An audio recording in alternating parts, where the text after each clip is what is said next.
Right now on Justice. Drugs, no alcohol, no cigarettes. Getting personal with the frontrunner. I sit down with Donald Trump as he talks about his wife, his kids, and of course his vision for America that has everyone talking. Do you have any doubt that I will get them to pay for the wall? They will pay for the wall. Unfiltered and unapologetic. He apologized like a little baby, like a disgusting little weak, pathetic baby. My one-on-one with Donald Trump starts now.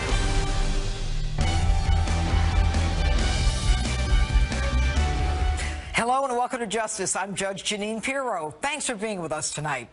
We're months into the presidential election cycle, and despite his critics, Donald Trump still maintains a double-digit lead over the big field of Republican competitors, and he's showing no sign of going away. I sat down with the GOP frontrunner at Trump Tower on Fifth Avenue in New York City. And in the interest of full disclosure, Donald and I have been friends for many years. He's even donated to some of my past campaigns. But this interview was about policy, although I did get him to open up about some aspects of his personal life that I think you're going to find very interesting. Donald, thanks so much for doing this. I want to start with that first question of the Fox debate, where you were pretty much put at odds with a Republican primary audience when they asked if you would run as a third-party candidate. But you had said that because you wanted leverage with the Republican National Committee if they didn't treat you well. Are they now treating you with respect? Well, you know, I'm #1 in every poll. Florida just came in. I'm #1 in Florida and Iowa, New Hampshire, and South Carolina, and every place. Texas just came in. I'm #1 in Texas. And #1 nationally in every poll. And honestly, they are treating me very nicely. They've been very nice. And I keep a door open because if I'm not treated fairly, I don't care about nice. I have to be treated fairly. If I'm not treated fairly, Jeanine, I maybe would do something, but it's certainly nothing I want to do. I want to run as a Republican. I want to win the nomination. I want to beat Hillary or whoever's going to be running. I'm not so sure it's going to be her. Right. But whoever it is, I want to win. All right, let's talk immigration. Now, you started a firestorm with the sanctuary city stuff and the illegals, and now you've got another firestorm with the birthright citizenship and the anchor babies. Now, the problem is going forward in 2016, we're going to have almost 20% more Latino voters, and, you know, you say that they love you. They do. The polls are coming out that they love me, and because I'm going to create jobs. You know, it's a very interesting thing with the Hispanics. You saw that in Nevada, I won big with the Hispanics. Yeah. And I have a great relationship. I have thousands of Hispanics that work for me, and tens of thousands over the years. Mexicans, I love them. They're incredible people. But, you know, so many of them agree with me because they've come into the country legally. It's taken them time, it's taken them effort, and they don't want illegals pouring into the country. It's no good for them either. Well, right, but 76% of the independents say that your plan to deport everybody who's here illegally is over the top. Will you change your strategy going forward once you're out of the primary to kind of satisfy that more left? You either have a country or you don't. You can't have everybody pouring into the country illegally. We don't know what we're doing at the border. We have a president that doesn't have a clue, and they're just pouring in. You know, we have incredible Border Patrol people. They can stop it immediately, but they're told not to. People are walking right in front of them and just walking into the country. You can't have it. So you either have a country or you don't have a country. We're going to build a wall. It's going to be a great wall. Mexico to pay for Mexico's going to pay for it. How? Because they're making a fortune. Mexico. You know that Nabisco just announced they're closing a big plant in Chicago. Nabisco, Oreos. You eat Oreos, I eat Oreos. Used to. I might not anymore. Right. But Nabisco is moving their plant to Mexico. How is that? Ford is building a massive plant in Mexico. But how can you get Mexico to pay? It's called negotiation. Now, a politician can't do it because they don't have a clue. They're all saying, you can't get them. Do you have any doubt that I will get them to pay for the wall? They will pay for the wall. Donald, I know you 25 years, and I know you... You've seen a lot. Yes, I've seen a lot. And in the interest of full disclosure, I mean, we've been friends for a long time. It's true. But, you know, your move to the right is, you know, it's scaring a lot of the Republicans. But I don't think so, Jeanine. You know, if you look at what... In fact, I was called by the New York Times today. They're doing a story. I'm getting from everybody. I'm actually taking a lot from Democrats in the overall poll. You see, I'm virtually tied with Hillary Clinton now and leading the Republicans in that respect. And, you know, it's going to be very interesting to see. I've seen your piece on Hillary, and she's got some big problems, but we'll see what happens. But we're doing really well, and we're drawing from everywhere. We have the Tea Party, which I love, by the way. These are great people. We have really everybody, and they're surprised because they thought it would be more from the Tea Party. But it is the Tea Party, but it's everybody straight across the board. So, you know, it's resonating. It is resonating, and in fact, you're going to be on the cover of Time magazine. I mean, are you surprised at how this whole thing has caught fire? Well, I think the people of the country are tired of being ripped off by you know, politicians that don't know what they're doing. They're there for one reason, that's to get reelected. And they don't want to be taken advantage of by China, I mean, you look at every country, Mexico, both at the border and trade, Japan, they sell cars by the millions, and we give them practically nothing, the trade imbalance. You look at what's going on in Vietnam now. Vietnam is a big, it's all a one-sided deal. Okay. I'll bring in Carl Icahn, I'll bring in friends of mine that are the greatest negotiators in the world. It's not going to happen. It won't happen for much longer, believe me. All right.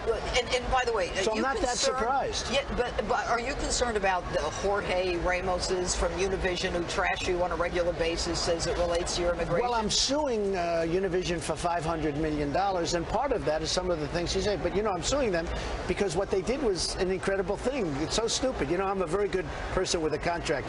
They violated a contract so badly that I had with Univision, and I'm suing them for $500 million. So Jorge Ramos is going to pay a big price. Okay, let's talk about Iraq and the oil. You say that you would actually go in there and bomb the Iraq oil fields, and in order to strike ISIS. Is that true? To say it a little differently, look. Okay. ISIS has become very rich. A big part of that is oil. They've taken the oil that we should have taken, okay? I said you shouldn't have ever gone into Iraq, and I've said that in 2004, 2003. You should never go into Iraq. I was always against going into Iraq because you're going to destabilize the Middle East, which is exactly. Then I said, if that happens, and you have to look it up, Reuters, 2004 in July. I said, if that happens, and you know, look, it's a horrible thing we did, but I'm proud of the fact that I had the vision to say it. If that happens, Iran will take over Iraq, which is happening, and somebody will take over the oil, probably Iran and other people. Who's the other group? It's ISIS. I say we have to kill, we have to get ISIS where the money is. Where the money is, they took over the oil. We should have kept the oil. But here's the problem. You've got the outgoing Joint Chiefs, Martin Dempsey, who says it's going to take 20 years. Don't you think he's got a sense of... Martin Dempsey is not exactly George Patton.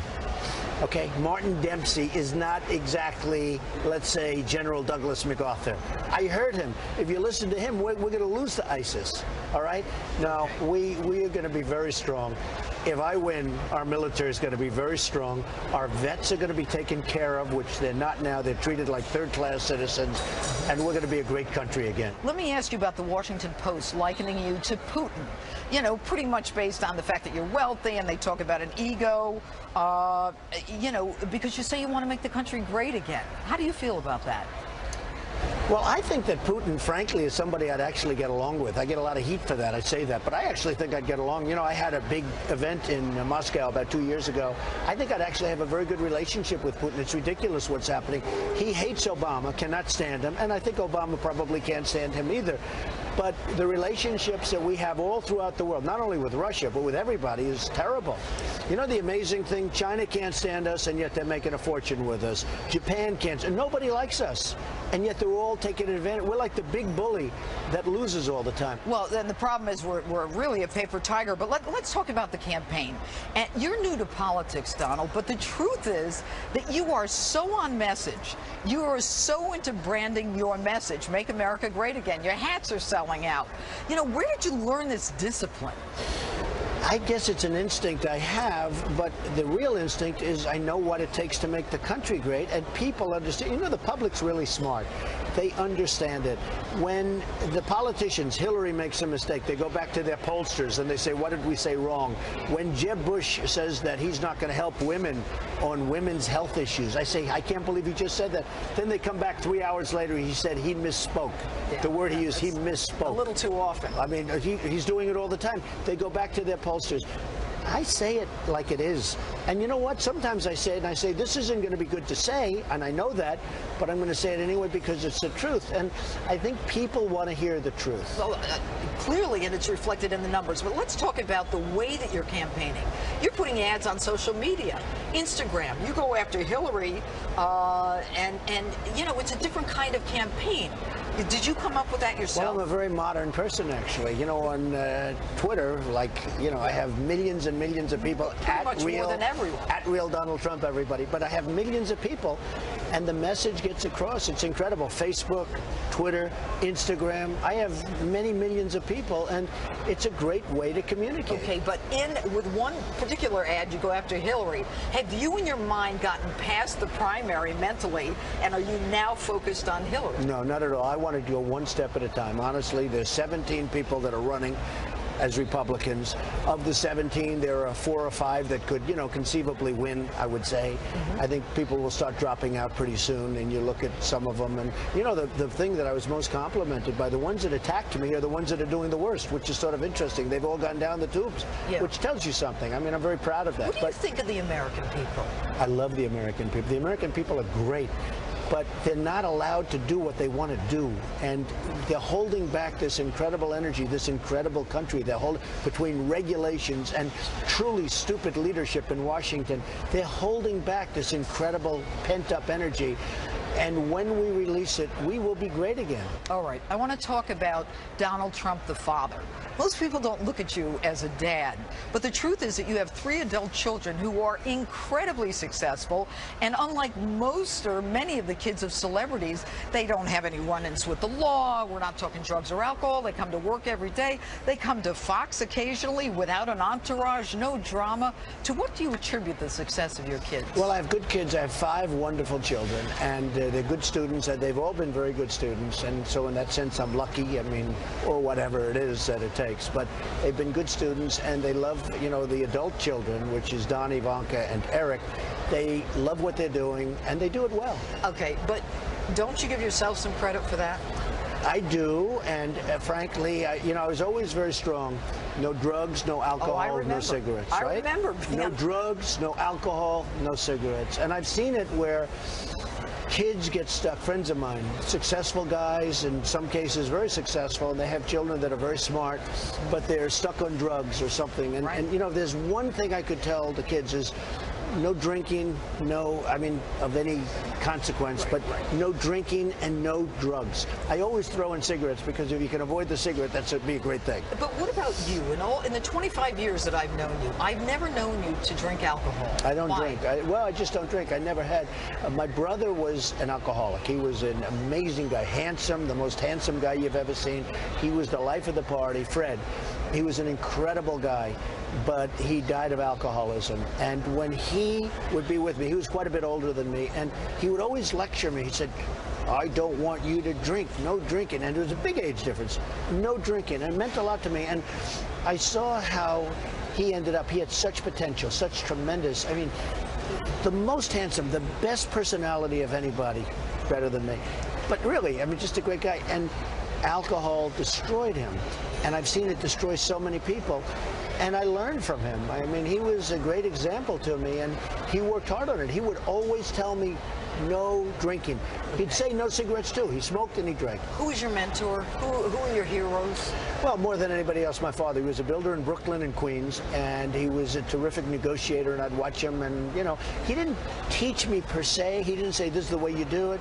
But I'd be sitting down playing with blocks or something when I was a little kid, and I'd be hearing him on the phone negotiating with a plumber or an electrician or somebody. And that's why when I see, like, the deal we're making with Iran, how incompetent it is, how grossly incompetent, how bad it is, our negotiators are so bad. It's inconceivable to me. What about the fact that, you know, your sister has now kind of been outed, Marianne, as this, you know, Circuit Court of Appeals judge, and obviously she's very bright, and that is just one court down from the United States Supreme Court. What does she think of your running? Well, I have a sister who is a tremendous person. She was a great student. She went to Mount Holyoke. She was a terrific student, always a brilliant student, and she's a brilliant person. And she, you know, because of the fact that she's a high-ranking federal judge, she never did the publicity. She just doesn't want that. In fact, they did a beautiful story the other day in the New York Times on her, and she doesn't want to be even quoted in the story. It's really great. In fact, I said, you sure we have the same parents? What's going on? But she's a terrific person, and she's doing really well. She's highly respected by everybody. And that's just the beginning. Coming up, he apologized like a little baby, like a disgusting little weak, pathetic baby. find out who he was talking about and what prompted that memorable line. You'll also hear his take on the Black Lives Matter movement. And I get Trump to open up about the woman who could be First Lady, his wife Melania. Part 2 of my interview is next.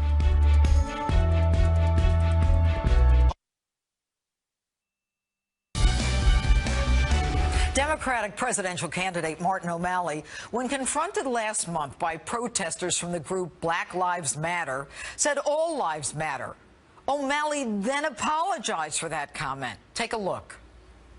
I believe what I first said was that Black Lives Matter before those other two phrases. And when I said those other two phrases, I meant no disrespect.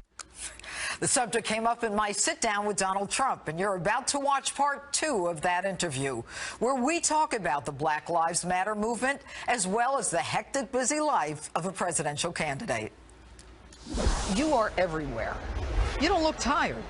Why? Because I'm enjoying it. It's nice to be number one. We're going to set this nation on a new course. It's going to be brilliant. It's going to be so good again. People are so discouraged. When you look at what's going on in Baltimore and Ferguson and St. Louis and all of the things, how are you going to resolve that? First of all, you need spirit. There's such a divide. I thought that Obama, the one thing I said, you know what? He's inexperienced. He doesn't know a lot about, he's never produced a job. But I said, one thing he's going to be a great unifier, because he had a chance to be a great unifier, and instead he's been a great divider. And the country needs spirit. The country does not have spirit. We're not proud anymore, and we have to be proud again. So you will support law enforcement as opposed to some of the things that have been coming out of the White House? Total support of law enforcement. You have to. And you can always have bad apples. I see things on television that I hate to see. It's horrible. It's horrible, and they're disgusting. That's a tiny little fraction. Law enforcement does an incredible job overall, and we have to support law enforcement. You can't let a city like Baltimore be ripped apart one evening. The first evening, they ripped the entire city apart. It'll take 20 years for it to come back the way they do it. I mean, the way it's happened. But they ripped that city apart in one night. You have to grab hold of your law enforcement and make sure they do a great job. But they have to be tough. They have to be tough. They have to be fair. They have to be tough. And you have to remember, and I said it, you're always going to have some bad apples. No matter where you go, you're going to have some bad apples. And that's going to happen. But we have to really support law enforcement. What about the Black Lives Matter movement? I mean, what's your take on that whole Well, I know nothing about it. I'm seeing lots of bad stuff about it right now, actually. I thought when O'Malley made the statement that Black Lives, then he said white lives matter, all lives matter, and then he apologized. And then he apologized like a little baby, like a disgusting little weak, pathetic baby. And that's the problem with our country. I don't even think when you say politically correct, I think it's politically incorrect what he did. How can that be politically correct? But when I watched him apologize, and then he had a news conference in front of my building in Las Vegas because he thought he was going to get publicity, it was actually just a good ad for me. But when I watched that whole thing going on and how they're pandering, I think it's a disgrace. Well, one of the things that Americans see in you is someone who digs his heel in and doesn't apologize, irrespective of the political or considered politically correct Let me situation. ask you this. How can you apologize when you say all lives Black lives matter, which is true. Right. White lives matter, which is true. All lives matter, which is true. And then they get angry because you said white and all. Yeah. We don't want you to mention that. Right. Right. What's there to apologize for? Okay. Jury duty. You were excused. You wouldn't write down that you were a politician. What did you say that your employment was? I said I'm in the real estate business. I'm a politician. Now, can you believe this? I never thought in a million years I'm a politician. So I will be a politician who will not be all talk, no action. All right. This election is a long way away, 2016. Do you think there's a point when the honeymoon is over? Probably, maybe. It's no honeymoon. This has been a tough time. Don't forget, when I announced the press covered me very inaccurately, because you know you are great and some others. Look, I've met some incredible political reporting and media, but a lot of it is very dishonest, and I was covered very dishonestly. I have great relationships with Mexico and the Mexican people, but they made it like they didn't report what I said. They reported half sentences, 1/3 of a sentence, and you know that was no honeymoon that first week and a half. Then it turned out it was illegal immigration, and it turned out I was right. And repeatedly, and now you were being shown as it's being become right. the biggest subject now.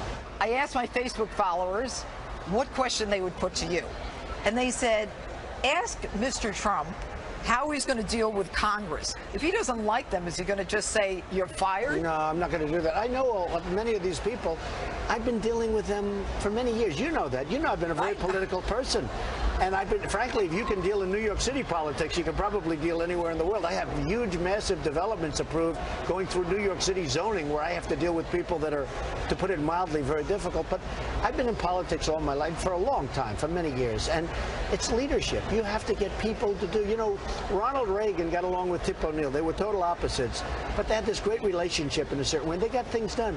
That'll happen with me, too. I won't need executive orders. That'll happen with me, too. And with respect to those people in Congress, you're going to take them on the golf course, you're going to show them a way of life that they've never seen before? Well, you know, it's interesting. When Obama plays golf, I think it's fine. I think it's good. It's an important thing. It's a great tool. But he should be playing with Boehner, and he should be playing with people that are going to help him close the deal, as opposed to be playing with friends that, I mean, he might enjoy that even more. But you can use golf as a tool, and he should have used it as a tool. He would have signed far fewer, in my opinion, executive orders. Okay, and finally, Vice President. Well, it's just too soon. I know, but as you look at the field, the other 16 or 17, is there anyone in that field, as they start building you up amazingly and agreeing with you, whether it's Cruz or Jindal or Walker, everybody's kind of coming to your side of things. Do you see a potential VP candidate among those other Republicans? Well, that could be. Look, there are people that I have great respect for on that stage that we just left, where they gave me #1 rating. That was very good. That made me feel big. But frankly, there are people that I have great respect for, and on that there stage. And elsewhere. On that there stage. On that stage too. I have people that I have great respect for. Are you going to focus on the swing states that will make a difference? You know what I'm going to focus on? I'm going to focus on the whole country, on making our country great, and that's what we have to do. I'm not going to focus on any specific place. I go to New Hampshire, I go to Iowa, I go to South Carolina. Every poll is coming in. New Hampshire #1, Iowa #1, South Carolina, Texas just came in. I'm #1 in Texas. They love you in Texas. I'm #1 in Florida. That just came in. Where do you get this confidence from, Donald? I don't think it's confidence. I think I just believe in what I'm doing. I don't even view it as confidence. I believe so strongly in what I'm doing. Our country, I love my company and my children, and we have fun, and I built a great company. Don't forget, people said, oh, maybe I'll never file. Then I filed my financials, and they were far greater than anybody ever thought possible even. It's an amazing company. It's got great cash flow. It's got everything. It's got the best properties.